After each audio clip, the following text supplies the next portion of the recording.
Nurdin Haji was telling us about the breakdown of the folks, or rather the ethnic groups involved in corruption. Take a look. Monica, where's my camera?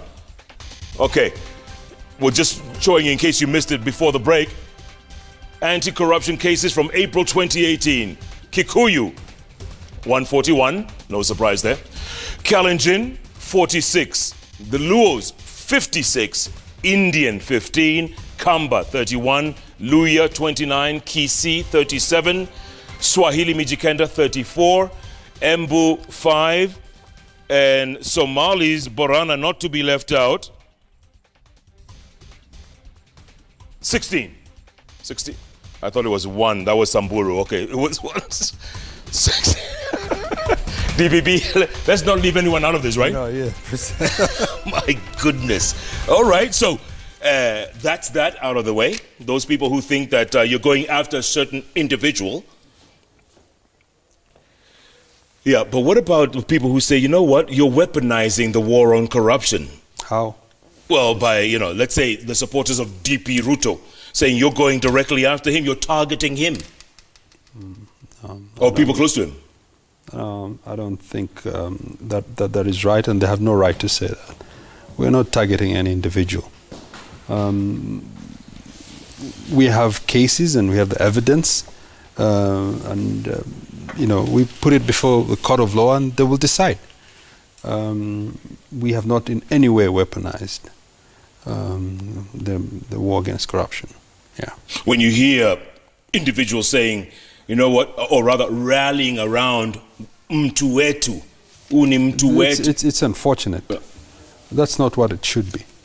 What we're saying, whether you're Kikuyu or Kalenjin or Somali or Swahili, whatever you are, you're a criminal. Yeah. What you've done is you've stolen from Kenyans, and you must face the law to its full extent. And it's, you know, it is sad that we are trying to politicize and tribalize the whole issue here. When you talk about corruption in these communities, they hardly benefit. If anything, they're the biggest losers in this. So I'm perturbed by politicians who are saying that we're targeting the communities, because we're not. And what about those who say that you are, if you're not directly targeting Deputy President William Ruto, you're targeting his very close allies, and thereby scuttling any plans he has for 2022? That's what, or painting him as corrupt. No, I mean, I don't think the community sits in the offices that these people occupy. It is them individually. The laws are very clear that whatever they do, you do it individually. You know, Jeff, I understand, you know, African communities is about Ubuntu. But I think we need to draw a line, because nowhere does Ubuntu allow for corruption, for crime. When you do that individually, you should not bring down your community to come and defend you when you are the sole beneficiary of the profit of the proceeds of crime. Yeah. Yeah. When you hear individuals directly telling you that you're weaponizing the war against corruption, you're the one who is biased, does that affect you? Does that affect your day-to-day business? No, it doesn't, because I know where I stand, and I know that whatever I'm doing, I stand with the law. I think, and there are 3 things that guides us. One is, of course, the fidelity to the Constitution and the law itself. 2, that we are not biased to any or against anybody, whether because of religion or tribe or you know, whatever makeup that you have.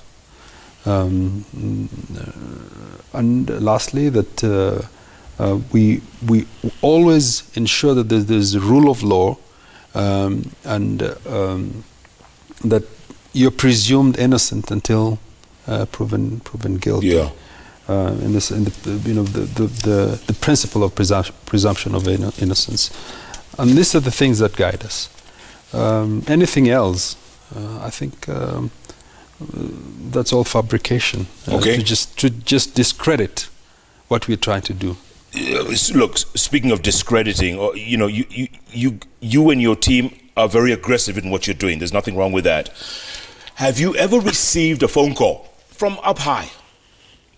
What's in the high? last year that you've been in office? What's high? President, deputy. Let's say, one of those offices saying, hey, Nordin, go easy, man. Go easy. What's going on, man? Chill out.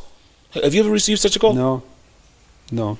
I guess if I did receive such a call, then maybe I would not be doing, or we would not be doing what we're doing.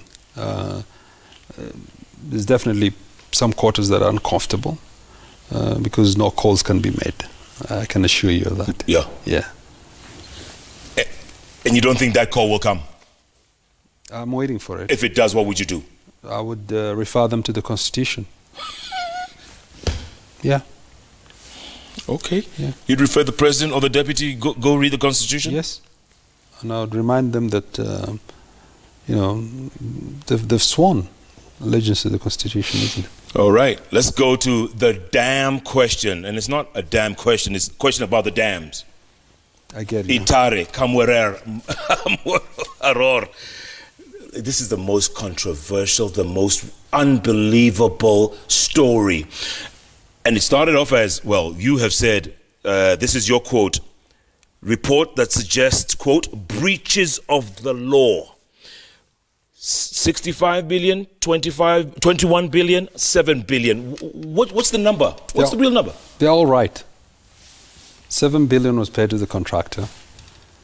11 point something or a little bit more was paid for insurance. A sum of 21 billion was paid to both the contractor and the insurance.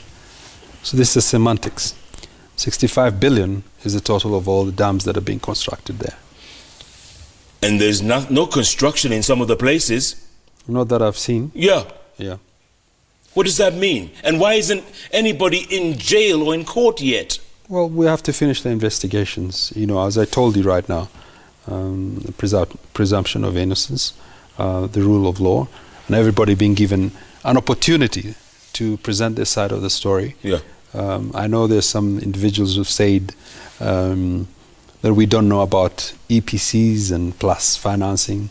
But first of all, I want to clarify to those individuals that I started my career at the Attorney General's office, at the Treaties and Agreements Department, where for 1.5 years I sat drafting and coming up with contracts. So my specialty is actually contracts.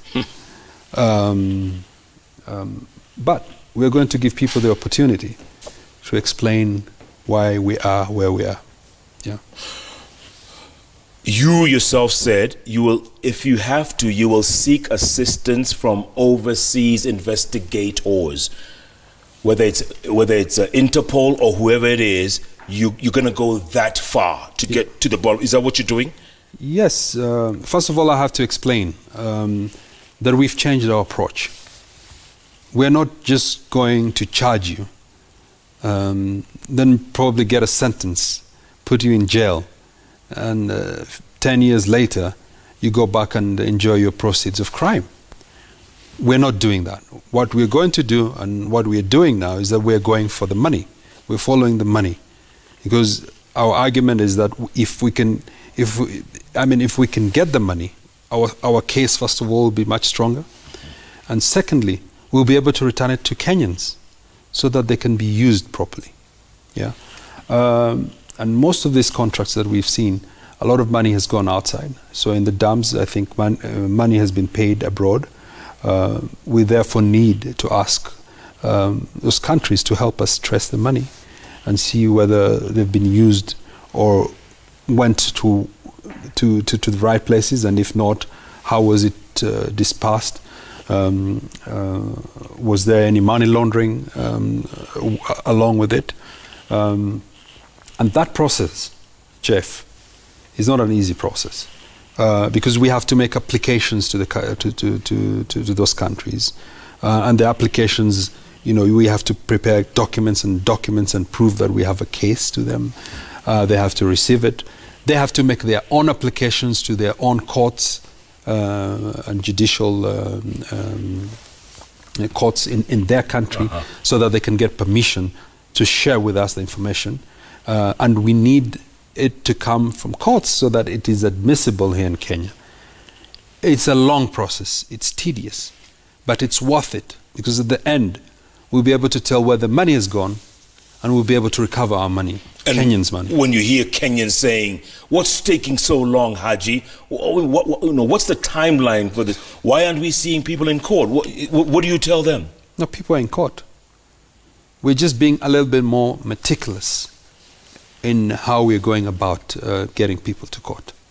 We are saying, and we've sat down as a team at the ODPP, but with the EACC and DCI, that we can no longer afford, because it's also costly to do this, to do the investigations and to do the prosecutions, and on top of that, we have nothing to show to the Kenyan public. Yeah. If you look at the Golden Bug and Anglo leasing, some of them, some money recovered, some didn't. At Golden Bug, we have nothing, but this has to change.